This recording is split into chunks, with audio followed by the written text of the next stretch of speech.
Olá, boa noite. Familiares e amigos se despedem de maranhense encontrada morta dentro de casa no Distrito Federal. A audiência pública discute renovação de concessão antecipada da Ferrovia Carajás. Reajuste na energia elétrica no estado tem pedido de suspensão na Justiça Federal. Representantes de partidos políticos participam de encontro sobre prestação de contas eleitorais. E ainda, grupo de voluntários ajuda crianças com câncer na Fundação Antônio Bruno.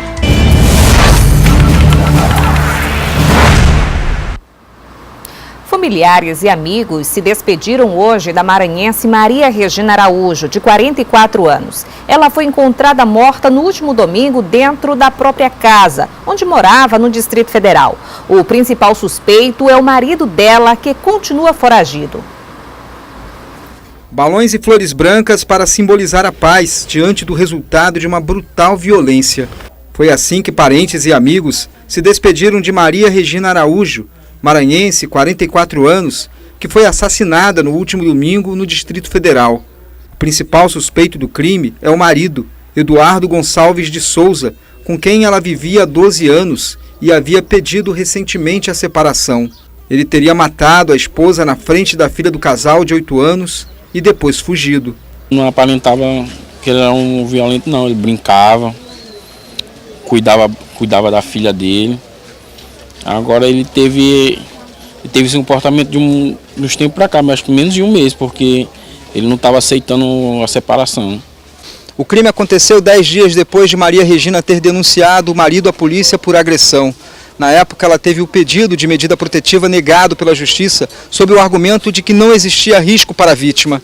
O clima de comoção no sepultamento dividiu espaço com a preocupação de quem não consegue entender por que uma pessoa pode tirar a vida da outra por conta do fim de um relacionamento. Eu acho que um relacionamento, quando não está dando mais certo, então a melhor coisa é se separarem. Então o que está acontecendo, eles não querem a separação e acabam tirando a vida das mulheres. E está acontecendo demais. O casal, quando não dá certo, a melhor coisa que tem é se separar. Porque a gente não entra numa boa, deveria ser numa boa. Mas botar uma vida fora de uma mãe de família que tem 3 filhos para cuidar, como ela cuidou de pequena até agora, que agora que ela ia ver o crescimento do filho dela, o resultado do filho dela, para ele fazer uma coisa dessa, está foragido, porque preso não vai ficar ele, preso ficou fora que não volta mais. Já a família acredita que a morte de Maria Regina poderia ter sido evitada se a Justiça tivesse levado em conta as denúncias feitas pela vítima. Eu creio que teve muita falha nisso aí, viu? Porque quando uma pessoa se sente ameaçada, a Justiça instrui você a procurar ela. E ela, a Justiça em si, não deu suporte a ela no momento. Ela está se sentindo bastante ameaçada. Foi interrogado hoje na 2ª Vara Criminal de Barra do Corda, Mariano Júnior, o Júnior do Nenzim. Ele é acusado de participar da morte do próprio pai, Manuel Mariano de Souza, ex-prefeito da cidade. Nenzim, como era conhecido, foi morto a tiros em dezembro do ano passado, na zona rural de Barra do Corda. Segundo a Corregedoria Geral de Justiça do Maranhão, o processo agora aguarda as alegações finais das partes. Foi realizada hoje na capital uma audiência pública para discutir a renovação antecipada da concessão da Estrada de Ferro Carajás. A audiência para ouvir as comunidades dos 23 municípios maranhenses por onde a Estrada de Ferro Carajás passa foi alvo de críticas da ONG Justiça nos Trilhos. A problemática do dia que foi escolhido para fazer a audiência, que foi na quarta-feira, que é um dia que não tem trens vindo para São Luís, enquanto que no próprio relatório da NTT é indicado que há povoados que as pessoas só conseguem se deslocar usando o trem de passageiros. Então, conscientemente, não sei se intencionalmente, já foi marcado nesse dia, já excluindo essas pessoas de participarem. A concessão para que a Vale opere na via ferroviária vai até 2027, mas a concessionária solicitou a renovação antecipada, que já foi acordada com o governo federal. Segundo o documento, a Vale deve investir cerca de 4 bilhões de reais pela outorga de uso por mais 30 anos. O valor deve ser investido em melhorias e ampliações da própria ferrovia aqui no Maranhão. Mas teve uma coisa que chamou a atenção: a possível utilização de parte da verba para a construção da ferrovia de integração Centro-Oeste em outro estado, no Mato Grosso. A comunidade discorda da medida, já a ANTF considera que vai haver retorno econômico para o Maranhão. A FICO vai trazer recursos para o estado do Maranhão, certamente. Por quê? Porque a FICO vai alimentar de cargas a Ferrovia Norte-Sul, e a Ferrovia Norte-Sul traz as suas cargas, os grãos, justamente para o Tegran, aqui no Maranhão, via Estrada de Ferro Carajás. Então a FICO, na verdade, para o estado do Maranhão é um grande investimento. Para a ONG, os investimentos em segurança e logística de vida dessas comunidades precisa ser melhor estruturado. Há muita poluição sonora por causa do tráfego de trens.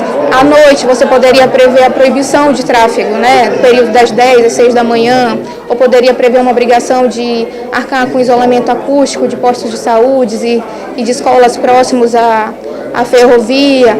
Soluções simples, como a questão da poluição do ar, pelas partículas do minério de ferro que se espalham porque os vagões são abertos, então você poderia obrigar a cobrir os vagões. A Procuradora-Geral da República, Raquel Dodge, propôs uma ação de inconstitucionalidade contra a lei que estabelece as diretrizes para a prorrogação antecipada de contratos de concessão ferroviária. A gente tem que ter um tempo maior também para avaliar, como sociedade, que impactos, de fato, essa renovação antecipada vai trazer, tanto economicamente como impactos sociais e ambientais, para essas comunidades e para essas regiões que são cortadas pela FC. A audiência pública é uma das etapas para a efetivação da concessão. O diretor executivo da Agência Nacional de Transporte Ferroviário explicou como o restante do processo deve acontecer. Que é para ouvir a sociedade mesmo e para, eventualmente, alterar o projeto, alterar alguns dos investimentos em função da participação social. A agência vai ouvir todas as contribuições, vai fazer um relatório a partir delas, eles são obrigados a se manifestar sobre todas as contribuições, depois o governo faz um relatório disso, manda para o Tribunal de Contas da União e só com a anuência do tribunal é que os contratos de prorrogação vão ser assinados. Daqui a pouco, candidata Preta Lu é a 8ª entrevistada do Resenha nas eleições e ainda representantes de partidos políticos participam de palestras sobre prestação de contas eleitorais.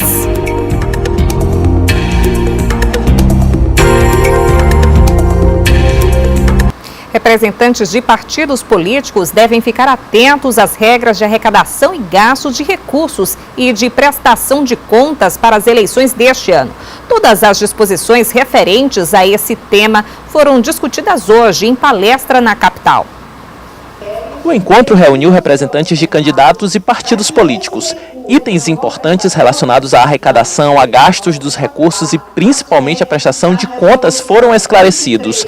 Mesmo o processo sendo todo informatizado e bem mais simplificado, é indispensável ter cuidado na hora de disponibilizar as informações. É muito importante porque a gente precisa dar informações em relação à legislação que eles precisam observar, e sobre o sistema que eles vão utilizar para que eles prestem conta corretamente. Na oportunidade foram divulgados os prazos das prestações de contas, que contará com uma parcial já neste mês de setembro e uma final, após cada turno em que o candidato concorrer. Eles prestam conta entre 9 e 13 de setembro, informando tudo que eles arrecadaram até o dia 8, e depois ainda prestam conta na final, em novembro, dia 6 para o primeiro turno e 17 para o segundo turno. Candidatos que deixarem de prestar contas estarão em situação irregular perante a Justiça Eleitoral e, como consequência, ainda correrão um risco de ter as candidaturas impugnadas. Se ele não prestar as contas, ele pode ter as contas não prestadas e não ter sequer a quitação eleitoral na próxima eleição. Ou seja, ele não vai ter uma das condições de registrabilidade e de alistabilidade, porque ele não tem uma capacidade eleitoral ativa, porque está suspensa pela Justiça Eleitoral. Candidatos que, mesmo depois de eleitos, não prestarem contas, não serão diplomados. E o Resenha nas eleições 2018 recebeu hoje a candidata ao Senado Federal pelo PSTU, Preta Lu. A candidata chegou à TV Difusora acompanhada do outro candidato ao Senado pelo PSTU, Saulo Arcangeli. Antes da entrevista, ela falou sobre a importância de espaços democráticos de discussão para tirar as dúvidas dos eleitores. A gente se vê, de alguma forma, bem representado numa oportunidade dessa para colocar a nossa opinião, a nossa proposta, de mudança, que também é uma proposta radical, proporcional à dimensão do problema que está dado na sociedade, que as pessoas se façam sujeitos dessas transformações. No primeiro bloco, o apresentador do programa Resenha, Etevaldo Júnior, fez questionamentos sobre comunidades tradicionais, movimentos sociais, reforma trabalhista e aborto. Já no segundo bloco, no espaço dedicado à participação popular com perguntas feitas pelos eleitores e previamente sorteadas pela candidata, os questionamentos foram sobre segurança pública, juventude e emprego e redução da maioridade penal. Para finalizar, o apresentador ainda fez uma pergunta sobre taxação de grandes fortunas. Gostei dos temas abordados porque te dá a oportunidade de você fazer uma visão global das coisas, ao mesmo tempo que você traz para uma realidade mais que a sua, né? E a periferia, as pessoas de periferia, junto com a classe trabalhadora, com outros setores em luta, tem que traçar essas alternativas. A entrevista completa está disponível no portal MA10. Amanhã o Resenha recebe o candidato ao Senado pelo PSDB, Alexandre Almeida. O programa começa às 1h45 da tarde. Confira agora a agenda dos candidatos ao governo do Maranhão para amanhã.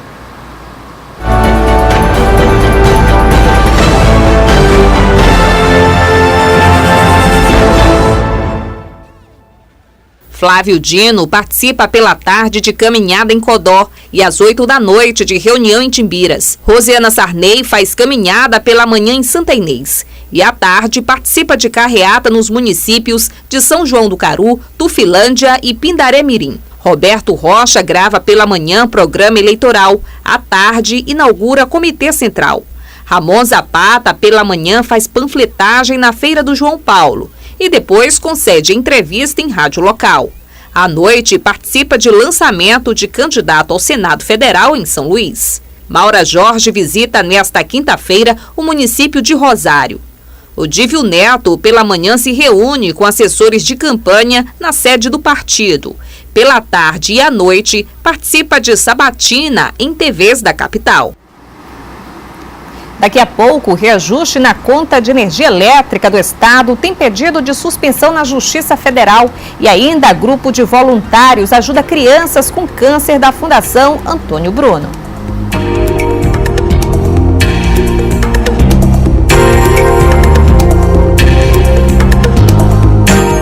Após o anúncio sobre o reajuste de quase 17% na conta de energia elétrica no Maranhão, a Defensoria Pública do Estado pediu a suspensão imediata do aumento na Justiça Federal. Que o preço da conta de energia elétrica está pesando no bolso, todo mundo sabe. A gente paga por algo que poucos consomem, né? E de qualquer forma eles assaltam um pouquinho o nosso bolso. Já paga por isso, na verdade, e mesmo assim eles tentam tirar mais da gente. Absurdo, né? Porque quem paga o pato somos nós, trabalhadores. Que não temos praticamente, posso dizer que a gente não tem quase com o que pagar, né? Porque quem ganha salário mínimo para pagar uma conta de 100, 150 é complicado. O problema é que, além de mais cara, o reajuste de quase 17% na tarifa, que atinge cerca de 2.400.000 unidades consumidoras no Maranhão, não seguiu o que determina a legislação, que prevê ampla participação popular por meio de audiências públicas com a sociedade civil e os órgãos de defesa do consumidor. Por conta disso, as defensorias públicas do Estado e da União moveram uma ação civil pública para suspender o aumento da tarifa de energia. A inexistência da audiência pública privou não só os órgãos de defesa, como a própria população, mais uma vez, de participar desse processo de se estabelecer o quanto que vai ser impactado e, no caso da conta de energia, as pessoas hipossuficientes, elas são bastante impactadas. Por isso, essa atuação foi o que motivou a ação que nós ingressamos. Sobre a ação civil pública, a SEMAR esclareceu por meio de nota que a definição da política tarifária de energia elétrica no Brasil é prerrogativa do governo federal e competência da Agência Nacional de Energia Elétrica. Cabe à SEMAR apenas atender e respeitar as determinações da agência reguladora. Informou ainda que, assim que tomar conhecimento sobre a ação em questão, vai adotar as medidas processuais que forem necessárias. Apesar da alegação da ACEMAR, a Defensoria Pública afirma que ela tem participação direta no processo de aumento tarifário. Ela encaminha, por exemplo, documentos para a ANAEL e nós nos reunimos com a ACEMAR, inclusive pedimos essa documentação que também não nos foi fornecida. Como o aumento já está sendo praticado, a Defensoria Pública pediu urgência na apreciação da ação. Para que seja suspensa e nomeado um perito, da qual que nós falamos há pouco, e que, na verdade, seja feito tudo da forma legal, com ampla participação popular e dos órgãos de defesa. Sobre a suspensão, a Agência Nacional de Energia Elétrica informou que ainda não foi intimada oficialmente sobre a ação civil pública. E na Semana do Voluntariado, você vai conhecer o Projeto Corujão, formado por um grupo de corredores que dedica parte do tempo para oferecer qualidade de vida à comunidade. Homens comuns, mas com corações tão generosos que transbordam em boas ações. O material escolar acumulado nas poltronas foi arrecadado por eles e são doações para gente que precisa bastante. É um dom que já nasce com a gente, de aliar as questões para fazer o bem, né? Ajudar a outra pessoa que realmente está precisando, né? Tá precisando. Então, nossas ações, além de correr, né? Além da qualidade de vida que a gente preza muito, é ajudar o ser humano. Eles são o Corujão, um grupo de corrida criado para doar qualidade de vida para a comunidade. É seu Gessé, educador físico, que aos 65 anos orienta os integrantes nas atividades. E tem uma frase que eu gosto de dizer: aquele que não serve para servir, não serve para viver. E baseado nisso, no amor, eu me dedico de corpo e alma a ajudar aquelas pessoas que necessitam realmente de uma qualidade de vida, tirando-os de várias coisas que o mundo oferece negativamente, outra com uma parte positiva. Desta vez, os materiais foram entregues para um dos projetos da Fundação Antônio Bruno. O trabalho voluntário hoje, para mim, é a vida, né? Se não fosse o meu voluntariado, hoje eu não estaria mais vivo. Porque quando nós começamos a fundação, em 2011, quando meu filho faleceu, eu não queria mais viver. Né? Então, pelo perto dele, nós descobrimos perto dele, e com esse projeto eu voltei de novo a ter vontade de viver. As doações mudam as vidas de crianças como a Emily, que só tem 8 aninhos, mas há mais de 2 precisou se mudar de Matões para São Luís para fazer um tratamento contra a leucemia. É graças aos trabalhos realizados por tantos voluntários que ela ainda tem acesso à educação e ao lazer. Vencendo a timidez, ela tentou expressar como se sente quando vê tanta gente querendo ajudar. Eu me sinto feliz. Além das coisas materiais, é a doação do tempo que mais alimenta a alma de quem precisa. Muitas vezes a gente está passando por dificuldade e as pessoas vêm aqui, grupo vem aqui fazer momentos com a gente, tirar a gente daquele pensamento de hospital, aquele pensamento que a gente vai ficar pensando a semana toda, eu vou tomar quimioterapia. Aí quando vem aqueles vão estar no final de semana, fazer alegria, trazer grupo, trazer brincadeiras. Então é muito importante para a gente que é paciente, tirar esse foco de hospital e fazer esse momento com a gente aqui. E apesar de ser clichê, eles garantem, quem se dedica ao próximo volta para casa com muito mais do que doou nas ações. Quando você faz um trabalho, eu acho que você está lavando a sua alma, né? Você está sendo uma pessoa melhor para você, para o próximo e para o mundo. Uma boa noite e até amanhã.